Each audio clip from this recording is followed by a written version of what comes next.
Boa tarde, pessoal. Obrigado pela presença. Hoje eu estou adorando ser aluno também, né? Então eu vou fazer minha participação breve aqui como arroz da história, e aí a gente prossegue. Então, eu sou o Paulo Gentil, é verdade, prazer. Eu vou falar um pouco para vocês sobre estabelecer dose ideal de treinamento para hipertrofia. Então, uma das principais coisas que a gente vem trabalhando para entender no treinamento resistido é a questão da dose que a gente tem que aplicar no músculo para que ele produza a resposta que a gente quer. Então, o primeiro ponto que a gente destaca nisso é que o comportamento de dose e resposta, ele funciona como uma parábola. O que nós somos acostumados a pensar? Que quanto mais exercício, mais resultado eu vou ter. Então, a gente achava que havia um comportamento linear. Eu vou aumentando a dose e eu vou aumentando a resposta. Só que o que a gente sabe hoje é que a curva se comporta mais ou menos como ela está apresentada na tela. À medida que eu vou aumentando o meu estímulo, eu vou aumentando minha resposta. Isso acontece nesse primeiro retângulo. Eu continuo a aumentar o estímulo, a minha resposta continua a aumentar. Só que quando eu chego nesse terceiro retângulo, não adianta mais eu adicionar estímulo, porque o meu organismo chegou no que ele consegue absorver de sobrecarga. Então, daí em diante, qualquer estímulo que eu adicionar, ele pode começar a promover uma resposta negativa. A comparação que a gente pode fazer é mais ou menos com o que acontece na dosagem de um medicamento. Se você recebe uma dosagem X de medicamento, é porque se espera que aquela dosagem vai produzir um determinado efeito fisiológico. Se você aumentar aquela dosagem além do necessário, você não vai continuar tendo efeito positivo. A partir dali, você vai começar a ter os efeitos colaterais. Então, a resposta que a gente quer ter hoje no treinamento resistido é: em que momento eu chego no meu máximo de performance sem começar a ter os efeitos negativos dessa carga de treinamento? E quando a gente fala de dosagem, a gente está falando do aspecto qualitativo. A gente está falando do aspecto quantitativo. Mas a gente não pode dissociar isso de um aspecto importante, que é o aspecto qualitativo, que é a questão da intensidade do treino. Por exemplo, se eu chegar aqui e disser para vocês, ok, vamos fazer, é o que eu sempre falo nos meus cursos, né, a pergunta que eu falo, vamos fazer um tiro?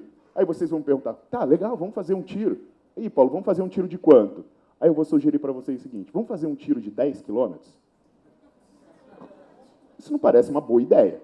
É possível fazer um tiro de 10 quilômetros? Não é, porque qualquer coisa que eu sustente por muita quantidade, eu vou acabar tendo que diminuir a intensidade. E o que vocês estão percebendo aqui são as pessoas falando constantemente sobre intensidade.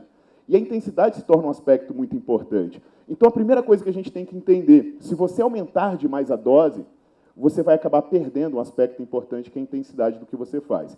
Então, alguns estudos aí mostrando alguns aspectos interessantes sobre qual seria a dosagem de treino para cada pessoa em cada nível de treinamento. O primeiro que eu gostaria de mostrar para... o primeiro cara, né, que sugeriu isso é o Arthur Jones. E olha só que legal ele falava. Ele falava que você pode treinar árduo até a fadiga, ou você pode treinar mais demoradamente com muitas séries de exercícios, o que não vai servir muito para a construção muscular. Mas você não pode fazer os dois. Então, esse cara já falava há muito tempo que você ou treina com intensidade ou treina com volume. Por isso, eu não consigo entender aquelas pessoas que postam um selfie dizendo assim, hoje eu treinei intenso, 2 horas de musculação. Velho, você treinou o tempo de uma maratona. Cansativo pode ter sido, mas será que é intenso? Então, com essa frase, o Arthur Jones, ele ensina uma coisa importante, é que intensidade e volume são coisas que se rejeitam. A segunda coisa importante que o Arthur Jones ensinou, e que eu acho muito importante para a minha vida como professor, é que você não precisa ser muito bonito para fazer uma coisa boa.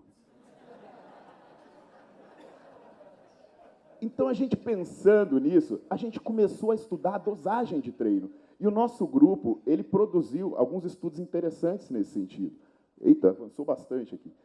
O primeiro estudo que a gente pode falar aqui para vocês foi um estudo publicado pelo nosso grupo em 2011. Olha, acho que o meu projetor está com uma vida própria aqui. E olha que eu tenho medo de fantasma, espero que isso não seja verdade. O primeiro estudo a gente produziu em 2011. E nesse estudo a gente pegou um grupo de homens destreinados e a gente colocou eles para fazer o seguinte modelo de treino. Um grupo fazia uma série para bíceps e 3 séries para os extensores de joelho. O segundo grupo fazia o contrário, uma série para os extensores de joelho e 3 para bíceps. Os 2 primeiros dados que nós estamos mostrando aqui são referentes ao bíceps. Então, é a espessura muscular medida por ultrassonografia e o pico de torque medido por dinamometria isocinética. E o que vocês podem ver? Que uma ou 3 séries para membros superiores são iguais. As pessoas fazerem 1 ou 3 séries para bíceps no estágio inicial de treinamento não faz diferença nos ganhos nem de massa muscular, que a gente vê aqui na primeira linha, e nem nos ganhos de força. Aí a gente segue para a terceira e para a quarta linha, que são os dados referentes aos extensores de joelho.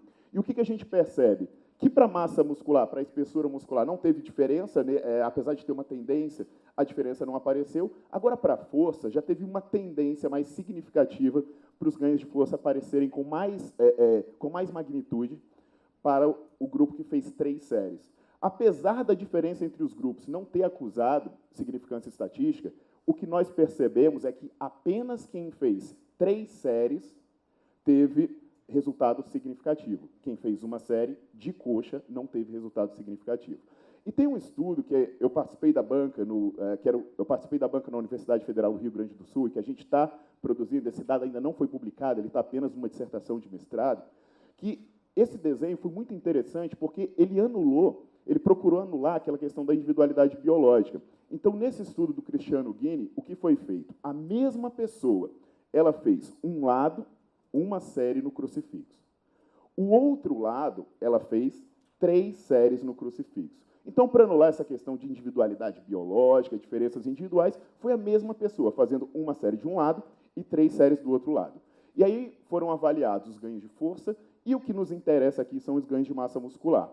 E se vocês observarem o que aconteceu, tanto na porção clavicular quanto na porção esternocostal do peitoral, vocês podem perceber aqui, a barrinha preta é o lado que fez uma série.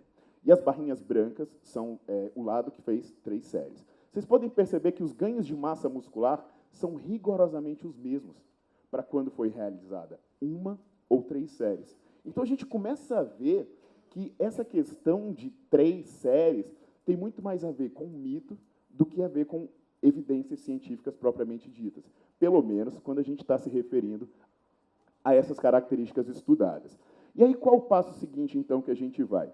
O passo seguinte é a gente entender se realmente aumentar de 1 para 3 séries pode te trazer um efeito significativo. Porque eu vou dizer uma coisa, a minha filosofia de trabalho era assim, o aluno chegava e recebia um exercício. Aí ele dizia, professor, eu quero mudar meu treino. Eu falei, claro, vou te passar mais um exercício. E quando ele voltava depois, professor, meu treino ficou fraco. Opa, mais um exercício. Então, o que a gente fazia? Trabalhava basicamente aumentando a quantidade de estímulos. Chegava uma hora que o cara já estava fazendo todos os exercícios da academia. E aí, o que você vai fazer? Bem, você já faz leg press? Faço. E de lado você faz?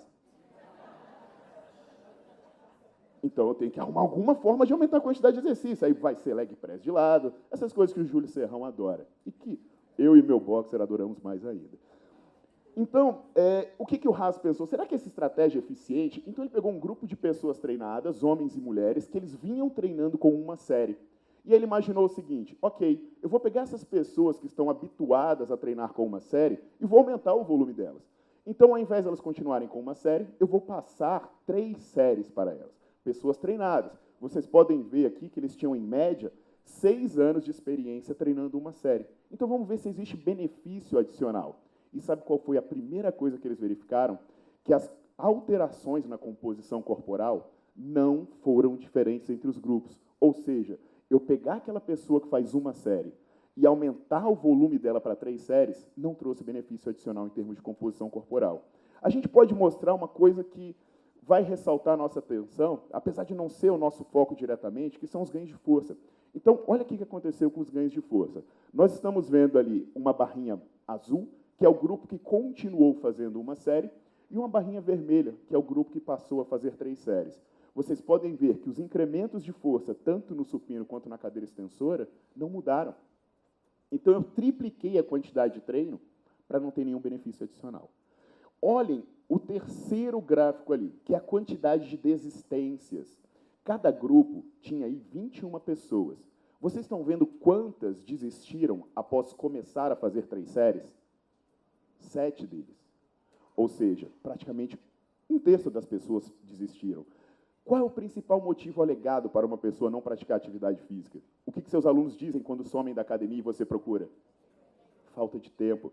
Para que eu vou colocar uma pessoa para treinar 3 vezes mais, se não vai ter benefício adicional? Isso vai consumir algo que ela não tem, que é tempo. Então, a gente começa a refletir até que ponto dar mais dose vai ser interessante, tanto do ponto de vista fisiológico, quanto do ponto de vista comercial, que é o que a gente fala, o cara tem que treinar. Se ele não treinar, é ruim para todo mundo. Agora, olha esse gráfico. Já que eu falei de ganho de força, eu vou mostrar uma meta-análise que ela mostra um gráfico muito bacana sobre dose e resposta. Isso é dentro do ganho de força. O Matthew Rea publicou uma meta-análise em 2003 e ele revisou mais de 140 estudos publicados até então. E ele colocou num gráfico para estimar qual é o resultado que você tem com determinadas doses de treinamento. E vocês estão vendo uma linha clara. Essa linha clara são as pessoas que têm menos de 1 ano de experiência em musculação. E vocês vão perceber o quê? Que à medida que a dose vai aumentando, os resultados vão aumentando. E olha o ápice que eles têm de resposta, 4 séries. E aí vocês podem me questionar. Opa, 4 séries por exercício? Não, não. 4 séries por grupamento muscular. 4 séries por grupamento muscular. Daí em diante, olha como é que a curva começa a descer. Aí, de repente, alguém fale, ainda bem, eu faço muito mais do que isso, mas eu sou avançado. A desculpa do avançado é a melhor do mundo, né? O cara chega e fala assim, não, mas eu tenho que fazer o leg press de costas, porque eu já tenho maturidade muscular. Aí eu falo, a única maturidade muscular que eu conheço é sarcopenia. E ela não é muito boa. Então, não, então eu sou avançado. Nada funciona para mim. Bioquímica não funciona para mim, porque eu sou um cara avançado. Biomecânica não funciona para mim, porque eu sou avançado. Quando você passa de 1 ano de experiência, você acaba virando um ET, né? Nada vale para você mais. Mas olha só, essa linha escura são pessoas que já têm mais de 1 ano de experiência de musculação. Vocês estão vendo alguma diferença sobre dosagem? Ou vocês estão vendo que aqui o pico deles acaba acontecendo também em 4 séries? Então, existe diferença na dose que os dois precisam? Não existe. O que eu deveria me preocupar em diferenciar entre uma pessoa que é iniciante e uma pessoa que é experiente? Seria o volume? Ou seria intensidade? Inclusive, quando você começa a aprender a treinar, você consegue colocar mais intensidade. Se você consegue colocar mais intensidade, a sua necessidade de recuperação começa a aumentar. Olha esse mesmo gráfico nesse estudo falando da frequência de treino. Vocês estão reparando que quando a pessoa é iniciante, se ela treina 1, 2 ou 3 vezes, o resultado vai aumentando. Agora, olha a linha mais escura para uma pessoa que já tem mais de 1 ano de experiência. Quando ela aumenta a frequência de treino, o resultado dela começa a diminuir. Isso é uma conversa boa para você ter com aquela sua aluna que diz, professor, eu quero melhorar minha perna. Então, sabe o que eu vou fazer? Eu vou malhar a perna todo dia. Bem, ela só vai ter domingo para anabolizar, né, se ela fizer isso. Aí a coisa não vai funcionar muito bem. Então, músculo anaboliza na recuperação. E quanto mais você consegue treinar, mais intensidade você consegue colocar, maior vai ser a sua necessidade de recuperação, obviamente. Então, a gente tem que refletir sobre esses aspectos. Inclusive, existem evidências interessantes, como, por exemplo, um dado extraído desse estudo de 2011, sobre a redução do volume na manutenção ou na progressão dos resultados.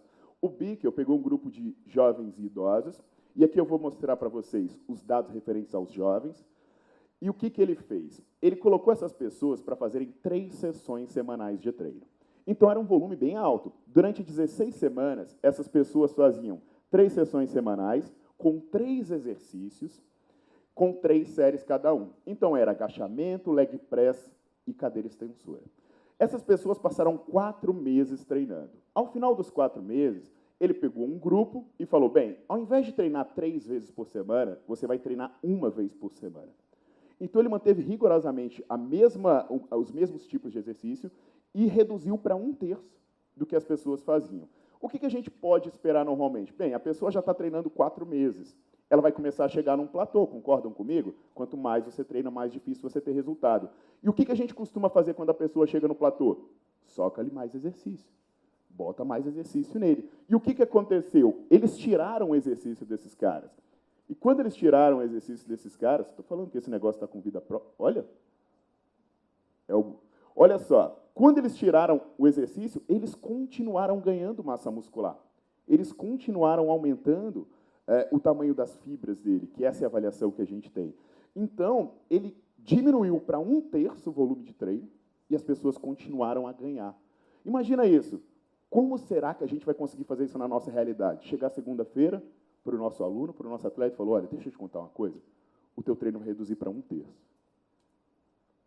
Vai ser difícil eles entenderem isso. Por que é difícil? Porque a nossa cultura é quanto mais, melhor. Nossa cultura é quantidade e não necessariamente qualidade. Então, a gente seguindo nessa linha, a gente começa a buscar estudos com pessoas treinadas que praticaram, ao invés do aumento, a diminuição do volume. E o clássico, nesse sentido, é o estudo do Ostrovsky. Ele tem quase 20 anos, mas ele é bastante esclarecedor. Ele pegou um grupo de homens que tinha mais de 1 ano de experiência em treinamento resistido e eles vinham praticando uma sessão semanal com 12 séries. E aí ele dividiu. Ok, um grupo continua fazendo as 12 séries semanais. Então, imagina, eu faço 3 exercícios, puxada, remada e barra fixa, com 4 séries cada um. Então, 1/3 manteve assim. O outro terço ele reduziu pela metade. Então, ao invés de fazer 6 séries por semana, ou perdão, ao invés de fazer 12 séries por semana, eles passaram a fazer 6 séries por semana. E o terceiro grupo, ele reduziu mais ainda. Ele reduziu para 3 séries por semana. Então, imagina isso. Você prescreve 3 exercícios com 1 série cada exercício. E o que aconteceu com esses caras? Quando a gente vê as mensurações do aumento no reto femoral, esse azulzinho é o grupo que fez 3 séries. O vermelhinho é o grupo que fez 6 séries por semana. E o outro é um roxo, isso é porque o homem não vê muitas cores, né? Vê azul, verde, vermelho, não sei se é rosa. Essa cor que alguém consegue identificar é lilás. Então tá, né? Se vocês estão dizendo, eu acredito. Então, para todos os efeitos, esse aqui é lilás. O lilás é o que continuou fazendo 12 séries. Opa, Paulo, mas teve uma tendência para quem fez volume mais alto. E já a gente conversa sobre isso. Olha só quando a gente vê as mensurações do tríceps braquial. As diferenças não foram significativas para quem fazia 3, 6 ou 12 séries por semana. E quando a gente olha a massa total, aí que ficou tudo igual. Mas agora, algumas pessoas podem estar coçando a cabeça e falando, poxa, você mostrou um primeiro estudo, aquele lá no começo do seu grupo, que as pessoas que faziam maior volume de coxa pareciam ter o melhor resultado. Agora você está mostrando mais um estudo em que as pessoas que fazem mais volume novamente parecem ter mais resultado nos membros inferiores. Ou seja, coxa precisa de mais volume? Bem, essa resposta talvez possa ser respondida, primeiro, com uma coisa que vocês vão encontrar na prática. Vocês veem homens fadigando no supino, né? Tem cara que ele é meio solitário no supino, ele não faz supino sem alguém olhando. Então, toda vez que ele arma uma barra de supino, ele tem que ter alguém com ele. Eu não sei se é solidão, mas tem que ter alguém por lá. Então, você vai ver o cara fadigar, você vai lá tirar a barra do peito do cara. Quantas pessoas vocês veem fadigando num agachamento? Quantas pessoas você vê chegando até a falha num leg press? Dói pra caramba, né? Então, normalmente, nós treinamos coxa com menos intensidade. Inclusive, isso foi algo verificado num estudo que nós publicamos em 2005. Nós fizemos um estudo de supervisão, mas aqui eu vou extrair um dado com relação à quantidade de treinos máximos que as pessoas faziam. Quando tinha um professor cuidando de 5 alunos na sala de musculação, 74% deles chegavam até a falha no supino e 18% deles chegavam até a falha no leg press. Quando era um professor cuidando de 25 alunos, isso caía para quase metade, porque 36% deles chegavam até a falha no supino e apenas 9% chegavam até a falha no leg press. Então, por que costuma dar mais resultado você aumentar o volume de coxa? Porque o aumento de volume compensa a menor intensidade. Eu não sei quem já teve a experiência de treinar coxa até a falha, quem teve essa coragem, quem teve esse estômago. A recuperação é muito pior. Então, se você, de fato, colocar intensidade, você não coloca volume. Quem aí já fadigou uma vez na vida no leg press, imagina você fazer 10 vezes isso numa mesma sessão de treino. Não tem como. Então, acaba que as pessoas conseguem colocar maior volume porque as pessoas diminuem a intensidade do que elas costumam fazer para membros inferiores. Então, seguindo nessa linha, um estudo que eu considero um dos mais esclarecedores sobre o tema, ele fala sobre os efeitos de se treinar máximo. E esse estudo foi conduzido, o primeiro autor é um pesquisador alemão, e ele tem a participação do James Steele e do James Fisher, que estão aqui prestigiando o nosso congresso hoje, nosso simpósio hoje. Nesse estudo, ele pegou pessoas treinadas e ele dividiu em 3 grupos. Um grupo fazia os treinos até a falha, e ali era até a falha de verdade. O outro grupo fazia na falha presumida, né? Aquela falha vidente, o aluno está fazendo, aí ele larga o peso. Aí ele larga o peso e você fala, o que houve? Ele falou, eu acho que eu fadiguei. Aí você, é? Mas você tem certeza? Cara, se não é nessa, ia ser na próxima. Aí você, ok, então. O cara é evidente, né? Então, ele deixou, me parece que eles fizeram, chama a falha presumida. Eu acredito que eu fadiguei. E o outro grupo fazia uma pausa de descanso, em que ele ia fazendo pausas entre as repetições para prosseguir no exercício. E eles fizeram um treinamento envolvendo o corpo todo, com apenas uma série. E o que eu coloco aqui para vocês num gráfico, é um gráfico do tamanho-efeito dos resultados que eles obtiveram. Então, a gente tem aqui, agora que eu sei que isso é lilás, vai ficar tudo mais fácil para mim. Então, a gente tem aqui uma linha azul, que é o grupo que fez essa falha, que eu vou chamar aqui de submáxima, essa falha presumida. A gente tem aqui uma barra vermelha, que é o grupo que treinou com pausa e descanso, e o grupo que treinou máximo estaria aqui, essa barrinha lilás. O que a gente percebe? Olha a massa muscular, olha a diferença que a gente encontra no grupo que fez a falha presumida, o treino submáximo, para a pausa e descanso, para o grupo que treinou máximo. Olha a diferença que faz entre você treinar máximo e não treinar máximo. Olha para a perda de gordura. A tendência do tamanho-efeito ser positivo e de ser negativo para os grupos à medida que eles vão aumentando a intensidade. E na força, tanto de extensora quanto de supino, as coisas seguem nesse sentido. Então, a gente percebe que tem uma sequência de estudos indicando o seguinte, aumentar o volume pode não ser uma boa estratégia, mas aumentar a intensidade parece fazer diferença. Então, explorar o que você consegue produzir de trabalho parece ser mais importante do que aumentar a quantidade de coisas que você faz. Isso vai se tornando essencial quando a gente faz análise de dose e resposta. E aí, de repente, alguém pode sugerir assim, poxa, mas quanto será, até onde será que eu consigo explorar esse potencial? E um estudo do ano passado, feito com pessoas treinadas, ele nos traz uma sugestão bem interessante. O Finn pegou homens treinados, se vocês verem o peso e a altura deles aqui, vocês vão ver que são caras tipo eu, aí, 1,80 m, 91 quilos, 6% de gordura. Isso é presumido, né? É o que eu acho. É o que eu sinto. E eles tinham que fazer 6 séries de a fundo. Eles faziam todas as séries até a falha com 75% da carga. O que eles queriam investigar? O quanto você tinha de fadiga acumulada, até onde a sua quantidade de repetições caía, até quando a sua atividade eletromiográfica se modificava. Então, o que eles encontraram de interessante nesse estudo? Que você só tinha queda significativa na quantidade de repetições nas 3 primeiras séries, ou seja, você ia acumulando fadiga em 3 séries. Daí em diante, você não acumulava mais.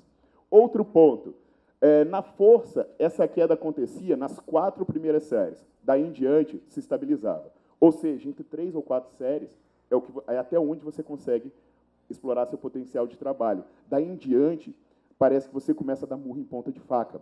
Então, quando a gente olha esse gráfico aqui do platô, a gente vê um grupo que ele fala que é o grupo que não chegou no platô, mas mesmo assim, se você olhar a linha pontilhada, você vê que a curva tem uma queda bem significativa até ali a 3ª série, e dali em diante não muda mais. E o grupo que alcança o platô, isso aí a gente vê nitidamente até a 4ª série. Então, sabe o que, olhando esse gráfico, dando uma paquerada nesse gráfico, a gente pode ter a inferência? Que 4 séries, se você estiver treinando o máximo, é até onde você vai de dose. Daí em diante, você está sensualizando na academia. Então, olha como isso coincide com aquele gráfico do Matthew Rea. Quantas séries a gente encontrou naquele gráfico do Matthew Rea? 4 séries por grupamento muscular. E isso dependendo, obviamente, da intensidade do que você faz. Aí agora a gente pode pensar assim, poxa, mas Existem evidências que encontraram que um maior aumento de volume pode trazer mais resultados, como, por exemplo, um estudo publicado nesse ano. Uma série de excelentes pesquisadores, incluindo pesquisadores brasileiros, publicaram um estudo em que eles colocaram um grupo para fazer uma série por exercício, o outro grupo fazia 3 séries por exercício e o outro grupo fazia 5 séries por exercício. Então, vamos calcular a matemática da coisa. Se você faz 9 exercícios e você faz uma série por exercício, vamos imaginar o seguinte: 1 minuto fazendo o exercício e 2 minutos descansando. Então, 1 mais 2, 3. 9 exercício, 3 vezes 9, 27 minutos de treino. Quando você triplica isso, 27 vezes 3, 81 minutos. Então, o grupo fazia 3 séries, treinava por 1 hora e 21 minutos. E quando você aumenta isso para 5 séries, 5 vezes 27, 135, ou seja, 2 horas e 15 minutos de treino. E aí, de fato, ele verificou que havia uma tendência do grupo que fazia 5 séries ter mais resultado. Poxa, então eu aumentei bastante o volume e deu mais resultado? Bem, pode ser, mas se a gente analisar bem a metodologia, a gente vê que uma coisa escapou aqui, é a intensidade. Leiam a primeira frase. Todos os grupos realizavam séries de 8 a 12 repetições máximas até a falha concêntrica, com intervalo de 90 a 120 segundos entre as séries e exercício. Ok, então eu fazia séries máximas, descansando 2 minutos. Beleza. Agora, será que essa segunda frase, ela condiz com a primeira? A carga de treino foi aumentada em 5 a 10% para a próxima sessão, quando eles fossem capazes de realizar mais de 12 repetições em todas as séries. Bem, se eu consigo utilizar a mesma carga para fazer 5 séries, eu estou treinando máximo?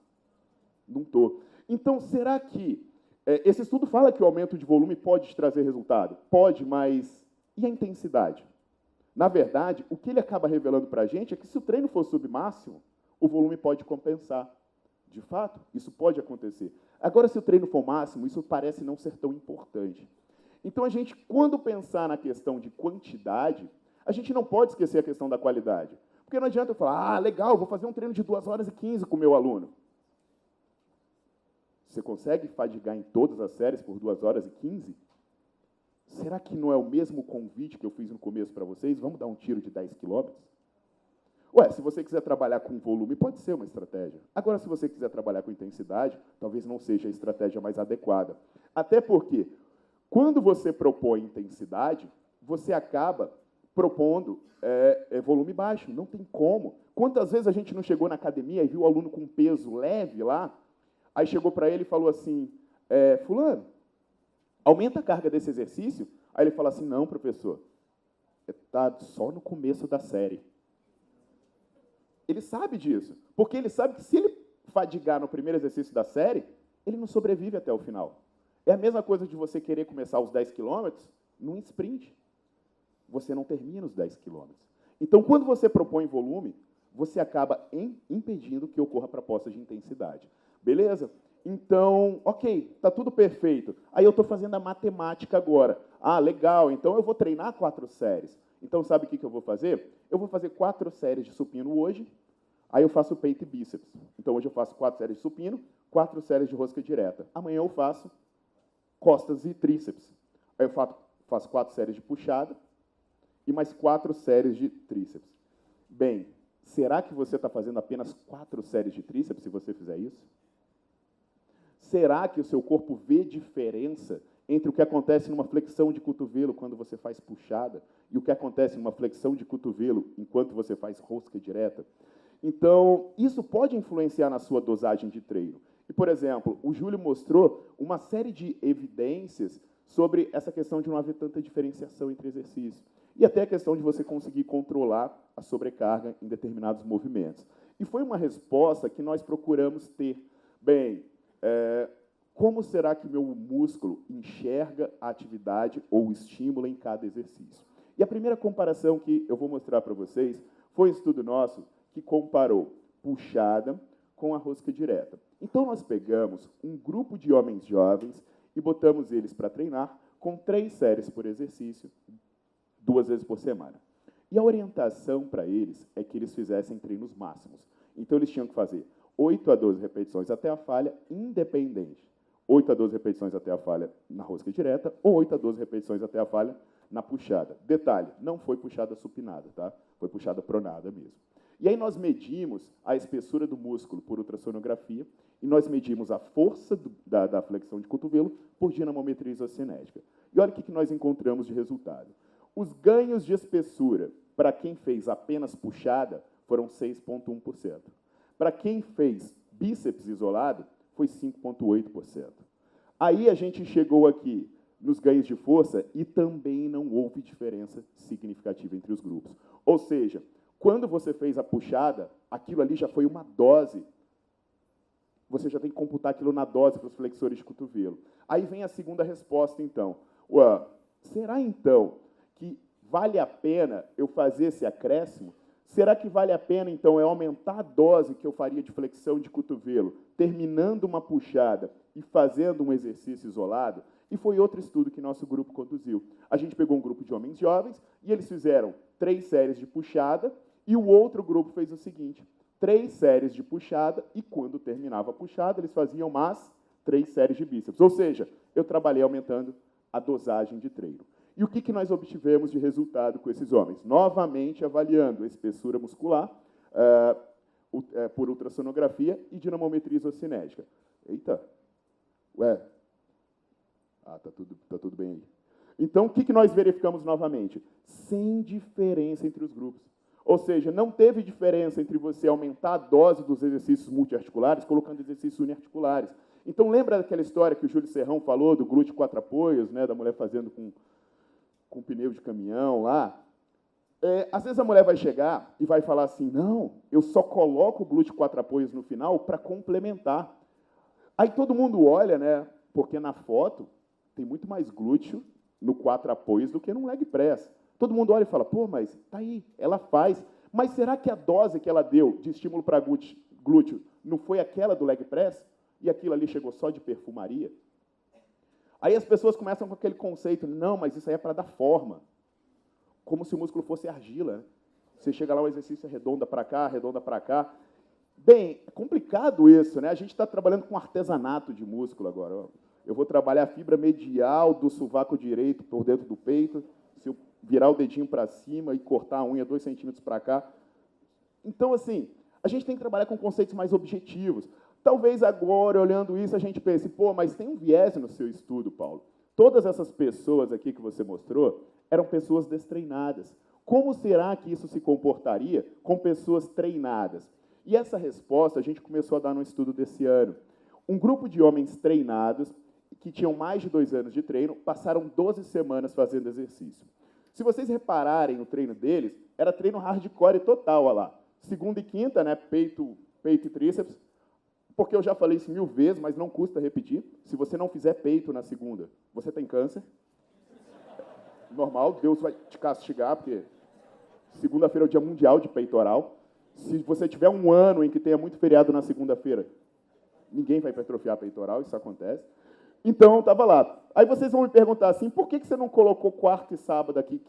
Quarta e sábado é dia de perna. O cara já joga futebol, né? Não precisa malhar perna. Então, estava lá, treino maromba total. Qual foi a dificuldade desse estudo? A gente pegou um grupo de marombeiro e teve que tirar bíceps e tríceps deles. Rapaz, a gente teve que contratar psiquiatra para dar Rivotril para o cara, para ele não morrer de saudade durante a noite. Quando eles descobriam que iam ficar no grupo, ele, pô, professor, me bota no outro grupo aí, pelo amor de Deus. Tem como é o seu grupo 2, não? Falou, não, vai dar tudo certo. Ele, pô, professor, 8 semanas? O cara achava que o braço dele ia derreter, né? Cara, 8 semanas. E o lance, né? E o sentimento, como é que fica?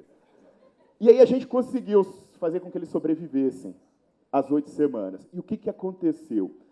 Ganhos de circunferência, a mesma coisa para quem manteve ou para quem removeu os exercícios uniarticulares. Os ganhos de força medido em flexores de cotovelo e extensores de cotovelo foram os mesmos, sem diferença significativa. Sabe o que quer dizer isso? não fez diferença aquela dose a mais que eles colocavam de exercício de isolamento. Aí vocês vão dizer assim, opa, Paulo está dizendo que exercício de isolamento é proibido? Não, não. Eu estou simplesmente dizendo que não é necessário. A gente estava batendo papo aqui, eu só consigo treinar porque eu sei que eu consigo treinar em 15 a 20 minutos.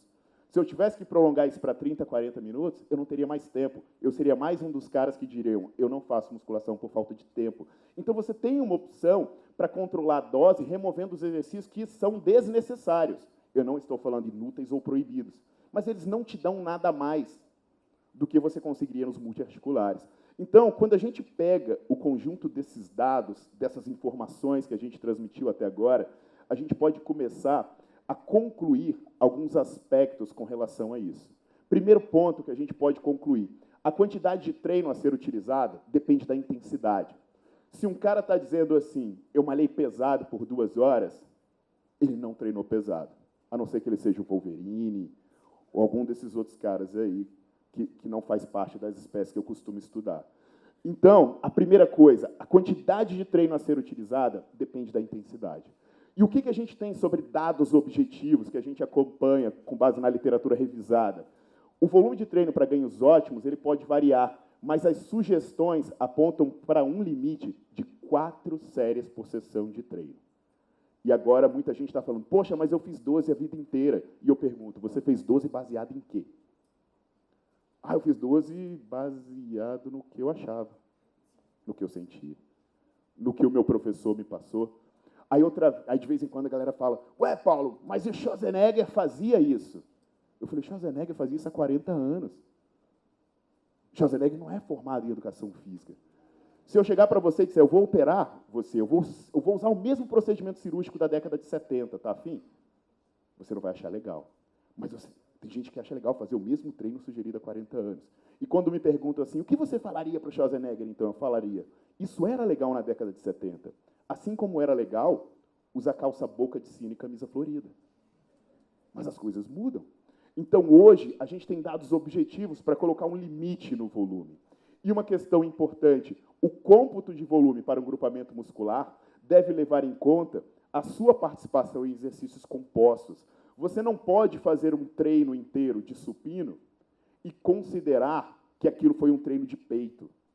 Você tem que considerar que quando você fez supino, você trabalhou peito, ombro e tríceps. Você não pode chegar e fazer um treino de agachamento e leg press e considerar que aquilo foi um treino de quadríceps. E no outro dia, você fazer leg press com o pé para cima, achando que vai trabalhar posterior ou apenas glúteo. Você tem que analisar o exercício pelo envolvimento dos grupamentos musculares. Então, quando a gente for calcular esse volume que eu estou falando para vocês têm que calcular o envolvimento do grupamento muscular nos exercícios compostos. Então, resumindo o que eu tinha que falar para vocês nesse tempo e poupando tempo para o filé do almoço de hoje, eu gostaria de agradecer por vocês terem me ouvido mais uma vez. Já deve estar de saco cheio dessa cara e dessa voz, mas agora vocês podem me encontrar na Universidade Federal de Goiás, então estou lá também. Opa, tem gente lá.